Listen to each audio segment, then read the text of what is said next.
Good morning students. हम लोग start कर रहे हैं आज चैप्टर 7 ऑफ माइक्रो इकोनॉमिक्स, उत्पादन के नियम, कारक के प्रतिफल तथा पैमाने के प्रतिफल। पिछले चैप्टर में हम लोग ये समझ चुके हैं उत्पादन फलन क्या है। एक बार फिर से मैंने यहाँ छोटी सी एक डेफिनेशन लिखी हुई है। उत्पादन के साधनों और उत्पादन की मात्रा का जो भौतिक संबंध है कि उत्पादन के हमने 4 साधन मानकर चले हम, और उसमें से हमने 2 साधन लिए थे पिछले बार स्टडी करने के लिए, जिसको हमने अल्पकाल और दीर्घकाल दोनों में पढ़ा था, समझा था। साथ ही साथ हमने देखा कि उत्पादन के साधनों में परिवर्तन करने से उत्पादन की मात्रा में क्या परिवर्तन आता है, तो उनका जो भौतिक संबंध है वो उत्पादन फलन कहलाता है। अब हम पढ़ने वाले उत्पादन का नियम कि नियम क्या कहता है। उत्पादन का नियम हम 2 रूप में जानेंगे, एक है कारक के प्रतिफल और दूसरा है पैमाने के प्रतिफल। और यहाँ पर वही समयावधि जो अल्पकाल और दीर्घकाल हम पहले भी कर चुके हैं, वही दोनों समयावधि हम लेकर चलेंगे। तो हम समझ लेते हैं कि ये पहले प्रतिफल होता क्या है। प्रतिफल होता है उत्पादन, ठीक है, जो हम बात करते हैं रिटर्न्स की, जो भी हमने इनपुट्स लगाए हैं, हमने जो साधन काम पर लगाए हैं, जो कच्चा माल हमने लगाया है वो, और उसके लगाने के पश्चात हमारे उत्पादन की मात्रा में क्या परिवर्तन आता है, वो रिटर्न्स हैं हमारे, वो प्रतिफल है हमारे।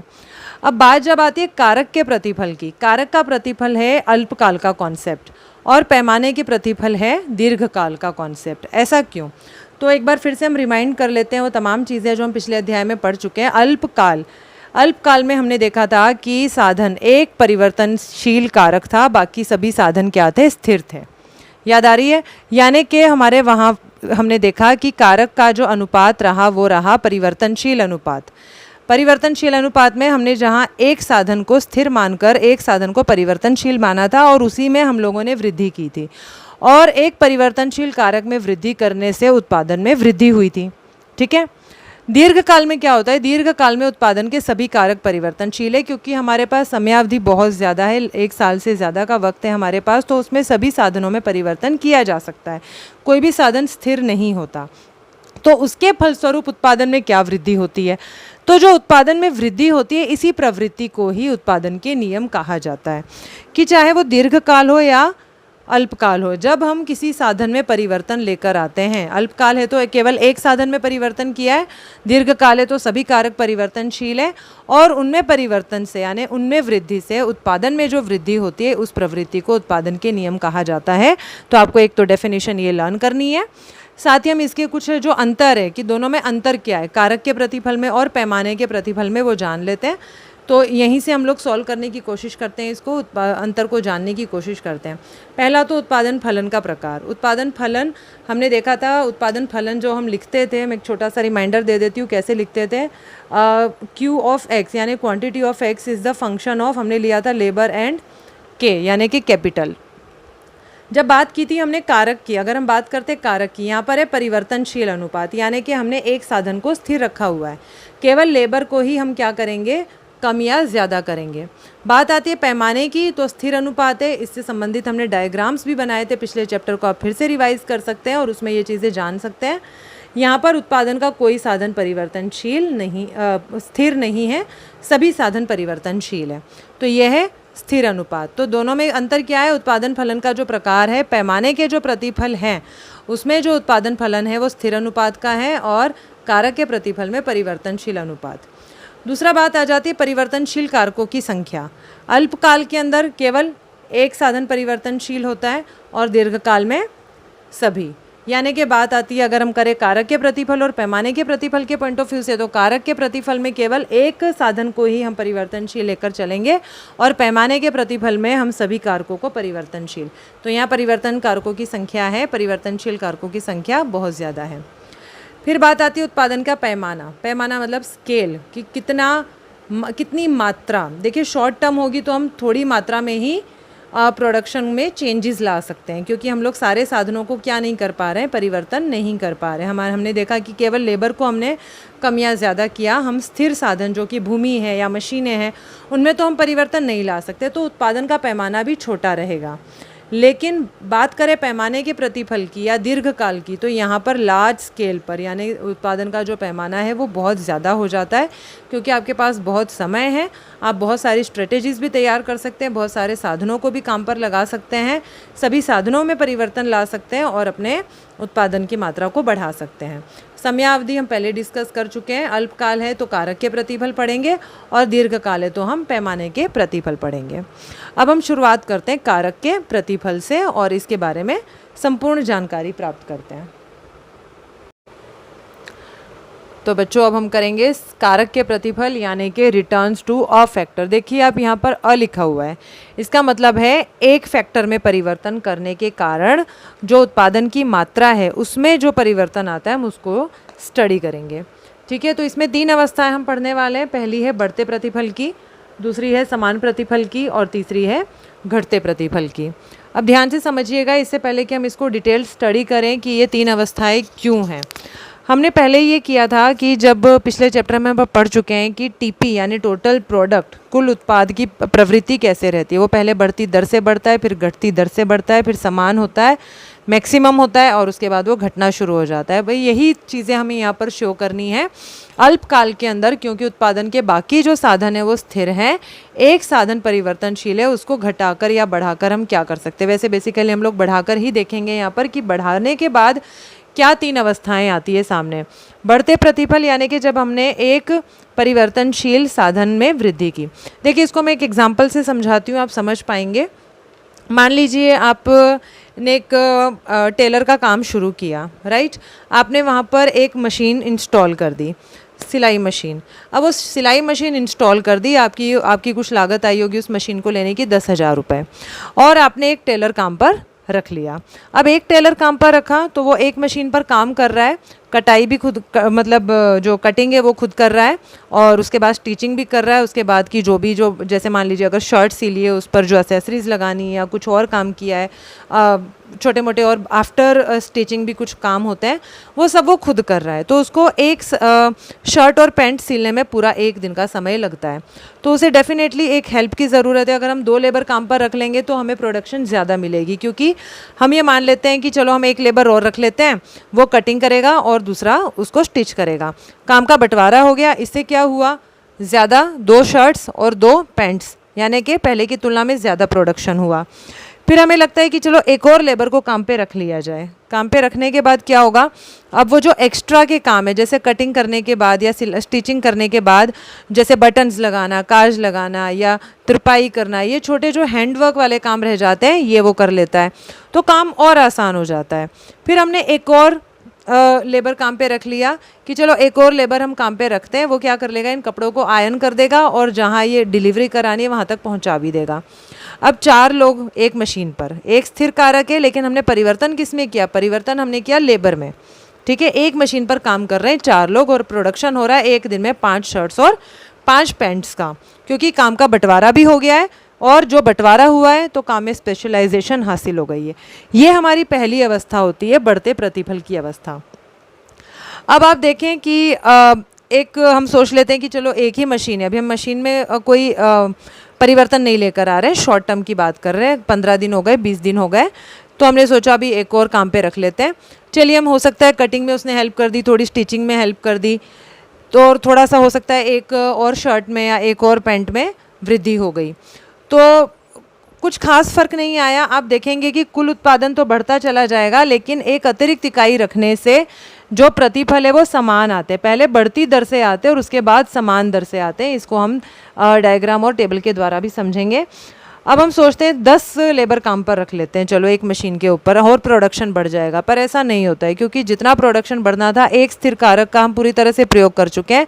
अब ऐसा तो नहीं है कि 24 के 24 घंटे हमने मशीन चला भी ली अगर, और 24 के 24 घंटे हमने लेबर काम पर लगा दी, सुबह के लिए भी लगा दी, रात के लिए भी लगा दी, हमने उस मशीन का बहुत इस्तेमाल किया, लेकिन आफ्टर ऑल वो भी एक मशीन है, उसकी भी एक लिमिटेशन है, उस हद तक ही वो काम कर सकती है। और एक मशीन अगर बहुत बढ़िया क्वालिटी की भी है और आप बहुत उसको 24 घंटे भी काम ले रहे हैं तो भी वो कितना काम कर सकती है। अब उसको आपको ज़्यादा से ज़्यादा एक दिन में 20 कपड़े वो प्रोड्यूस करके दे देगी, उससे ज़्यादा नहीं दे पाएगी। तो उसके बाद क्या होता है, आप लेबर लगाए जाएं, फ़ायदा होगा। आप सैलरीज निकाल रहे हैं, प्रोडक्शन उतना हो नहीं रहा जितना आप लेबर काम पर रखे जा रहे हैं, तो वो घटते प्रतिफल हो जाता है। फिर आपस में क्लेश बढ़ जाते हैं, स्पेशलाइजेशन कम होने लगती है, एक दूसरे पर काम टालने की कोशिश, मैनेजमेंट मुश्किल हो जाता है, तो तमाम समस्याएं सामने आती है। तो ये शॉर्ट टर्म में हम कारक के जो 3 तरह के प्रतिफल हम पढ़ रहे हैं वो हमारे घटते बढ़ते प्रतिफल का नियम है, जिसे हम बाद में डिटेल में करेंगे। उससे पहले हम ये छोटे छोटे कॉन्सेप्ट्स को समझ लेते हैं। तो पहले बढ़ते प्रतिफल देख लेते हैं। इसमें है परिवर्तनशील कारक में वृद्धि होती है, कुल उत्पाद बढ़ती दर से बढ़ता है और सीमांत उत्पादकता भी बढ़ रहा है। आप टेबल में भी दे सकते हैं। मैंने एक स्थिर साधन लिया, एक परिवर्तनशील साधन लिया। स्थिर साधन है, परिवर्तनशील साधन है। टोटल प्रोडक्ट पहली अवस्था स्टार्टिंग की जो अवस्था होती है उसमें बढ़ता चला जा रहा है। और आप देखें एमपी अगर मैं ज्ञात करूं, इसका पहले 4 है, फिर 6 हुआ, बढ़ गया, पहले की तुलना में एक और लेबर रखी, फिर रखी, उसकी उत्पादकता और बढ़ गई, फिर रखा, उसकी उत्पादकता और बढ़ गई। धीरे धीरे आप देख रहे हैं टोटल प्रोडक्शन बढ़ता चला जा रहा है, क्योंकि काम का बंटवारा हो गया, स्पेशलाइजेशन आ गई है। इसको आप डायग्राम में दिखाएंगे, वैसे आप 2 सेपरेट डायग्राम्स में दिखाएंगे इसको, मैंने यहाँ पर एक में ही दिखा दिया है। आप ये देख रहे हैं टीपी बढ़ती दर से बढ़ रहा है। डायग्राम देखो, ये बिल्कुल सीधी लाइन नहीं बनी है, ये लाइन थोड़ी सी कर्व्ड बनी है और धनात्मक है। इसका मतलब है जितना लेबर हम बढ़ाते जा रहे हैं, लेबर से कहीं ज़्यादा हमारा जो टोटल प्रोडक्ट है बढ़ रहा है। और एमपी हम देख रहे हैं कॉन्स्टेंटली बढ़ता चला जा रहा है, राइट। इसके कारण क्या है, हम स्थिर कारक का पूरी तरह से इस्तेमाल कर रहे हैं। हमने जो एक मशीन लगाई थी हम उसका पूरा इस्तेमाल कर रहे हैं। परिवर्तनशील कारक की कुशलता में वृद्धि कर रहे हैं। हमने स्पेशलाइजेशन दे दी, पहले एक टेलर रखा, फिर 2 रखे, 3 सब स्पेशलाइज्ड हो चुके अपने अपने काम में। कटिंग में एक्सपर्ट हो गया, एक सिलाई में एक्सपर्ट हो गया। तो इस प्रकार से उनकी कुशलता बढ़ा दी गई और इन कारकों में उचित समन्वय। सबको पता है क्या क्या काम करना है, क्या उनकी टाइमिंग्स है, किस प्रकार से ग्राहक की क्या डिमांड है, उसको कैसे सेटिस्फाई करना है। तो ये तमाम रीज़न रहते हैं पहली अवस्था में, जिसकी वजह से कारक के बढ़ते प्रतिफल आते हैं। फिर आती दूसरी अवस्था, जिसमें हम देखते हैं कारक के समान प्रतिफल। यहाँ क्या होता है, सीमांत उत्पादकता में अब कोई वृद्धि नहीं होती। आप एक अतिरिक्त लेबर काम पर रखे जाओ, जितना अतिरिक्त रखोगे बस उतनी ही वृद्धि हो रही है। आप ये देखिए, एक अतिरिक्त रखने पर 5 में ही 5, मतलब आप जितने रखते जाओ, मतलब ऐसा कुछ नहीं है कि लॉस भी नहीं है, प्रॉफिट भी नहीं है। आप जितना लेबर बढ़ाते चले जाएंगे आपके टोटल प्रोडक्ट में भी उतनी ही वृद्धि। आप देख रहे हैं समान दर से बढ़ता जा रहा है। बढ़ तो रहा है टीपी, नो डाउट, लेकिन समान दर से, क्योंकि एमपी समान है। हर एक अतिरिक्त इकाई के साथ उतनी ही वृद्धि हो रही है जितनी पिछली इकाई पर थी। डायग्राम में भी मैंने दिखा दिया है, टीपी कांस्टेंट बढ़ रहा है और एमपी कांस्टेंट रहेगा, उतना ही रहेगा हर एक इकाई पर। कारण क्या है कि हम पहले ही स्थिर कारक का पूरी तरह से इस्तेमाल कर चुके हैं। अब उससे ज़्यादा, मैंने जैसे कहा 24 घंटे से ज़्यादा 45 घंटे तो एक दिन के नहीं बना सकते हो। एक मशीन 24 घंटे अगर काम कर देती है, उस पर आपने 10 लेबर दिन में रख दी, 10 लेबर रात में रख दी, उससे ज़्यादा और क्या इस्तेमाल करेंगे। आदर्श कारक अनुपात मॉर्निंग के लिए भी हो गया, नाइट के लिए भी हो गया। अब इससे ज़्यादा बड़ा दिन तो नहीं कर सकते हैं। 2 मशीनें अभी हम इंस्टॉल नहीं कर रहे, क्योंकि हम शॉर्ट टर्म की बात कर रहे हैं, जिसमें एक ही कारक है परिवर्तनशील। और परिवर्तनशील कारक का हम कुशलतम प्रयोग, जो हमारे लेबर है उसका भी हम कुशलतम प्रयोग कर चुके हैं, इसलिए जो हमारे कारक के समान प्रतिफल आते हैं। ये हमारी दूसरी अवस्था है। इसके बाद हम देखेंगे तीसरी अवस्था, जो बहुत महत्वपूर्ण है, जिसमें हम देखेंगे घटते प्रतिफल, और उसके कारण अक्सर हमेशा पूछे जाते हैं, तो उसे आप लोग ध्यान से समझिएगा। तो आइए अब हम देख लेते हैं रिटर्न्स टू अ फैक्टर, यानी कारक के प्रतिफल की तीसरी अवस्था, जो कि है घटते प्रतिफल की। तो घटते प्रतिफल में हम देखेंगे कि टीपी जो है, यानी टोटल प्रोडक्ट, कुल उत्पाद घटती दर से घटना शुरू हो जाता है और उसके बाद वो घटना ही शुरू हो जाता है। उसका रीज़न है, सबसे बड़ा रीज़न है एमपी घटता है। यानी कि एक और अतिरिक्त लेबर, जैसे मैंने मशीन का सिलाई मशीन का एग्जांपल दिया, आपने 10 लेबर रख लिए, 20 भी रख लिए, दिन रात दोनों शिफ्टें करवा दी। अब और कितने लेबर आप रखोगे, जितना रखोगे तो रादर प्रोडक्शन बढ़ने के वो घटना शुरू हो जाएगा। उसके रीजंस पर हम बाद में चर्चा करते हैं। हम टेबल पे देख लेते हैं एक बार। हमारा एक स्थिर कारक है, एक परिवर्तनशील कारक है। टीपी हम देख रहे हैं 5, 8, 10, फिर 11, फिर 11, 10। ऐसा क्यों हुआ, क्योंकि पहले हमने देखा था कि समान प्रतिफल आ रहे थे, 5 आ रहा था, उसके बाद प्रतिफल घटने शुरू हो गए, जो सीमांत उत्पादकता है वो घटनी शुरू हो गई। 3, 2, 1, फिर 0 हो जाती है और फिर माइनस में चली जाती है। मैंने डायग्राम्स में भी दिखा दिया है, आप सेपरेट डायग्राम बनाएंगे टीपी और एमपी का, लेकिन मैंने एक में दिखा दिया है। यहाँ कारणों पे डिस्कशन और कारणों को समझना बहुत महत्वपूर्ण है कि ऐसा क्यों होता है। देखिए, एक सबसे बड़ा कारण तो यही है कि उत्पादन का एक साधन परिवर्तनशील है और दूसरा स्थिर है। अब एक कारक स्थिर है और एक परिवर्तनशील है, तो अनुपात में तो वैसे ही गड़बड़ हो जाएगी। आप एक स्थिर साधन पर कितने परिवर्तनशील कारक लगा सकते हैं? एक मशीन पर 10 लगा दिए, 20 लगा दिए, 30 लगा दिए, मतलब एक ही मशीन पर कैसे इतने लोग लगा सके? तो बाकी लोग क्या करेंगे जो लगा रहे हैं हम काम पर? हमें उनकी सैलरीज भी देनी पड़ रही है और उनका कोई फ़ायदा हो नहीं रहा है। जैसे हम करते थे छिपी हुई बेरोज़गारी, तो उनकी प्रोडक्शन तो आप देखें अगर सीमांत उत्पादकता में तो कोई वृद्धि ही नहीं है, रादर घटती जा रही है। अब क्यों घटती जा रही है? क्योंकि स्थिर कारक पर जब हम परिवर्तनशील लगा रहे हैं, एक तो पहली बात कि अपूर्ण कारक स्थानापन्नता, यानी कि ये दोनों वस्तुएं, एक परिवर्तनशील कारक और एक स्थिर कारक, एक मशीन और एक लेबर, ये दोनों एक दूसरे के लिए पूर्ण स्थानापन्न नहीं है। ऐसा तो नहीं है ना मशीन के जगह हम केवल लेबर ही लेबर बढ़ाते चले जाओ और प्रोडक्शन बढ़ा ले, ऐसा नहीं हो सकता। तो दोनों एक दूसरे के पूर्णतः स्थानापन्न बिल्कुल भी नहीं है। हम एक हद तक तो लेबर बढ़ा सकते हैं, लेकिन उसके बाद हमें मशीन को भी बढ़ाने की आवश्यकता पड़ेगी, जो हम दीर्घकाल में डेफिनेटली चेंज कर सकते हैं।